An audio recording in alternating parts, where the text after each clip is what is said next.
Anche un po' scherzosamente, io però direi la colpa è sua, perché Luca Esteban non doveva infortunarsi alla fine del girone di andata e a mettere in difficoltà il Padova. Sì. Diciamo che è un altro dei motivi probabilmente per cui abbiamo fatto un ritorno così. Ci sono tante cose che abbiamo provato a capire durante gli allenamenti, durante le settimane e niente, le abbiamo capite e probabilmente non siamo riusciti a risolverle. Ma come si spiega, tu dall'alto della tua esperienza, un girone dell'andata strepitoso e poi questo girone di ritorno con caduta libera? Non so se sia, probabilmente possiamo spiegarlo, ci sono tanti motivi, tante questioni, tante cose che non sono andate bene.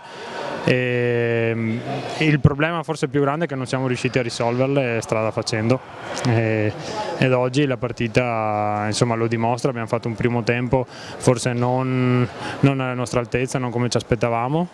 Il secondo tempo ci abbiamo provato, dopo non abbiamo trovato le soluzioni. Probabilmente, sai, come ti dico, la partita è l'esempio del nostro ritorno. Sapevamo quali erano i nostri problemi e non siamo riusciti a risolverli nel secondo tempo. Senti, per un attimo avevamo pensato alla prima posizione, adesso siamo fuori addirittura dai playoff.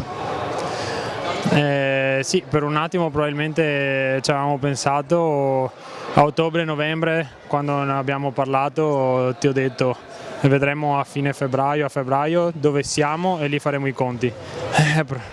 Purtroppo siamo dove siamo e adesso dobbiamo fare i conti, c'è poco da fare.